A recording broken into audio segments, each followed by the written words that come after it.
በግ መስለው ሊገቡ የነበሩ ግለሰቦች በቁጥጥር ስር መዋላቸው ሰምቷል። ናውጣ እንዳቀርጹኝ ሰባዊ መብቴን እየጣስክ ነው። እንዳቀርጸኝ ዝጋ። ስማ አንተስ በግ መስለህ የሰው ድንበር ጥሰህ ስትገባ ጽድቅ የሰራ እንደ የሚመስልህ? ቆይ ለመሆኑ በግ ለመሆን ምን አነሳሳ? አጠገብ ያሉት ጓደኞቼ በሙሉ በግ ነው የሚመስሉት። የነሱ መልክ አይቼ ነው በግ ለመሆን የወሰንኩት።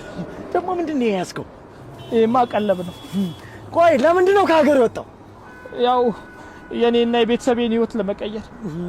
ወዴት ነው የምትቀይረው እባክህ? ከበግነት ወደ ሰውነት።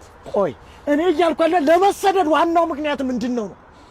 ሰው መሆኔ ዋጋ ሲያጣ፣ ሞቴ ሲረክስ፣ በቃ መኖሬ ትርጉም አልባ ሲሆን በቃ አልቅሼ አስለቀስኳችሁ አይደል? ለመሆኑ የት ነው ያዛችሁኝ? ስፔን ድንበር ነው። ስፔን ቪቫ ባርሳ!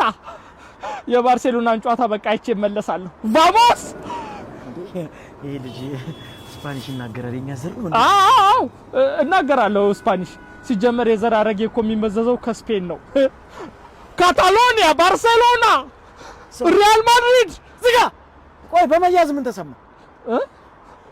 ምንም መክሸፍ ነው የኖርኩበት ነው። አሁን ይኸውልህ ወደ ሀገር ልንመልስ ነው። ምን አሰብክ? መልሱኝ። በጣም ጥሩ ነው። በሚቀጥለው ደግሞ አዞ ሆኜ እድሌን እሞክራለሁ። በህይወት ተስፋ አልቆርጥም። እሺ የቤተሰብ ቁጥር ይዘሃል? አዎ። ንገረኝ።